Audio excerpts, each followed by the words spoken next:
வணக்கம். நீங்க உங்க இண்டி கேம 2 வருஷமா கிரியேட் பண்றீங்க. அதுக்கப்புறம் அத ரிலீஸ் பண்ணும்போது அது நீங்க நெனச்ச அளவுக்கு சேல்ஸ் போலன்னு வச்சுப்போமா? அதுக்கான மெயின் ரீசன் வந்து நீங்க டார்கெட் ஆடியன்ஸ வந்து தப்பா சூஸ் பண்ணியிருக்கீங்கன்றது தான். இன்னைக்கு நம்ம என்ன பார்க்க போறோம்னா வந்து இந்தியன் இண்டி கேம்ஸ் ஏன் ஃபெயில் ஆகுது? உங்களோட இண்டி கேம் இந்த மாரி ஃபெயில் ஆகாம இருக்க நீங்க என்ன பண்ணணும்ன்றதையும் இந்த வீடியோல பார்ப்போம். Let's get into the video.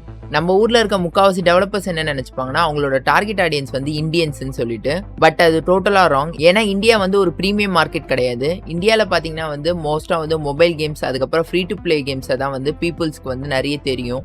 Paid கேம்னாலே நிறைய பேர் வாங்காமே இருக்காங்க இன்னைக்கு வரைக்கும். அது இல்லாமல் இன்னொரு முக்கியமான காசு என்னன்னா வந்து பைரசி. இப்போதான் கொஞ்சம் கொஞ்சமாக பேட்டில் பாஸ் ஸ்கின்னுக்குலாம் அவங்க ஸ்பெண்ட் பண்ண ஆரம்பிச்சிருக்காங்க. இப்போதைக்கு அவங்க மோஸ்ட்டாக ஒரு 2000 rupees கொடுத்து வந்து ஒரு கேமை வாங்க மாட்டாங்க. பட் பிரச்சனை இது மட்டும் இல்லை, நீங்கள் ஒரு சிங்கிள் பிளேயர் கேம் வந்து இங்கே ரிலீஸ் பண்ணிட்டீங்கன்னா வித்தின் 24 hours வந்து அது பைரேட்டட் லிங்க் வர நிறைய வாய்ப்பு இருக்குது. ஸோ இந்த மாதிரி லிங்க் வந்ததுக்கப்புறம் ஏன் காசு கொடுத்து வாங்கணுன்ற மைண்ட் செட்டை வந்து நம்மளால் மாற்றவே முடியாது. இந்த அளவுக்கு பைரசி இருக்கிறதுனால தான் நிறைய பேர் பிசியை ப்ரிஃபர் பண்ணுவாங்க கன்சோலுக்கு பதிலாக. ஏன்னா கேம் எல்லாம் வந்து பைரேட்டடாக டவுன்லோட் பண்ணிக்கலாம்னு சொல்லிட்டு. ஸோ இதோட சொல்யூஷன் என்னன்னு பார்த்தோன்னா வந்து குளோபல் ஆடியன்ஸ் தான். ஸோ நீங்கள் வந்து டார்கெட் ஆடியன்ஸை வந்து குளோபலாக வச்சுக்கோங்க. இந்தியான்றது உங்களோட லாஸ் ப்ரையாரிட்டியாகவே இருக்கட்டும். இப்போ நான் இது சொல்கிறதுனால வந்து நீங்கள் உடனே வந்து ஓகே நான் வந்து கால் ஆஃப் டியூட்டி மாதிரியோ இல்லை ஜிடிஏ மாதிரி ஒரு கேம் பண்ணி அவங்களுக்கு ரிலீஸ் பண்ணுறேன்னு நினைக்காதீங்க. ஏன்னா ஆல்ரெடி அவங்க கால் ஆஃப் டியூட்டி ஜிடிஏ இந்த மாதிரி ஏகப்பட்ட கேம்ஸை வந்து அவங்க பார்த்துருப்பாங்க.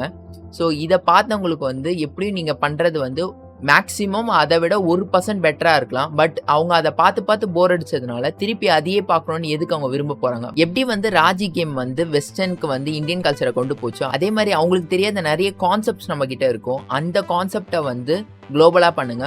என்ன ஒரு விஷயம்னா வந்து நீங்கள் எவ்வளோ ரூட்டடாக மேக் பண்ணுறீங்களோ அவ்வளோ இன்டர்நேஷ்னலாக இருக்கும் கண்டென்ட்டு. உங்கள் கண்டென்ட் லோக்கலாக இருக்கிறது தான் நல்லது. பட் உங்கள் டார்கெட் ஆடியன்ஸ் வந்து குளோபலாக இருக்கணும். நீங்கள் குளோபல் ஆடியன்ஸை டார்கெட் பண்ணுறதுக்கு ரெடிட், ஸ்ட்ரீம், ட்விட்டர் இந்த மாதிரி விஷயத்துலலாம் ஆக்டிவாக இருங்க. உங்கள் கேமோட மார்க்கெட்டிங்கை வந்து கேம் செய்கிறதுக்கு முன்னாடியே ஸ்டார்ட் பண்ணுங்கள். ஸோ இதுதான் முக்கியமான விஷயம். ROI, return on investment. நீங்கள் ஒரு சின்ன இண்டி கேம் 3Dல பண்ணுறதுக்கு அட்லீஸ்ட் 50,000 GPU உள்ள பிசியாச்சும் உங்ககிட்ட இருக்கணும். அதுக்கப்புறம் சில சாஃப்ட்வேர்ஸ் வாங்குற மாதிரி இருக்கும். பிளாட்ஃபார்ம் ஃபீஸ், டாக்ஸஸ் இந்த மாதிரிலாம் போக உங்களுக்கு வந்து வர ரெவன்யூவில் பார்த்தீங்கன்னா உங்களோட கேம் 500 சம்பாரிச்சிருக்குன்னா அதில் வந்து 250 தான் உங்கள் கையில் வரும். ஸோ நீங்கள் 1 வருஷம் 2 வருஷம் இந்த மாதிரி வந்து ஜாஸ்தி டைம் வந்து நீங்கள் அந்த கேமுக்காக ஸ்பெண்ட் பண்ணியிருப்பீங்க. அது உங்களுக்கு ப்ராஃபிட் தரதுன்றதை விட அது லாஸ் ஆக்கிறதுக்கு நிறைய வாய்ப்பு இருக்குது. ஸோ அது ஆகாமல் இருக்கணும்னா வந்து நீங்கள் ROIயை கரெக்டாக கால்குலேட் பண்ணணும்.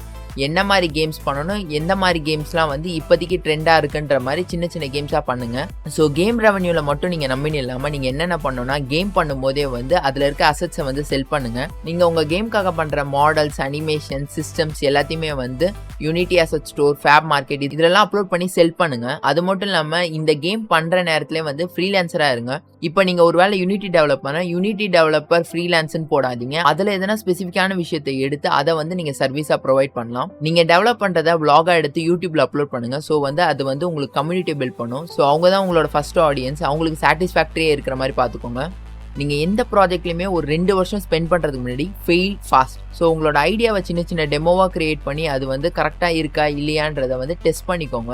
ஏன்னா 2 years ஸ்பெண்ட் பண்ணிவிட்டு அது வந்து ஃபன்னாலாம் யாரும் விளையாட மாட்டாங்க. ஸோ இந்த மாதிரி பண்ணிங்கன்னா வந்து உங்களுக்கு நிறைய டைம் சேவ் ஆகும். அதுவும் இல்லாமல் உங்களால் ஷோராக இருக்க முடியும் உங்களோட ப்ராஜெக்ட் சக்ஸஸ் ஆகும்னு சொல்லிட்டு. இப்போதைக்கு வேணால் இந்தியாவில் உங்களோட ஆடியன்ஸ் கம்மியாக இருக்கலாம். பட் ஃபியூச்சர் அதே மாதிரி இருக்கும்னு சொல்ல முடியாது. உங்களோட இண்டி கேமை இந்த சேனலில் நீங்கள் ஃப்ரீயாக ப்ரோமோட் பண்ணிக்கலாம். அவ்வளோதான் இந்த video guys. Let's hope for the best. நன்றி.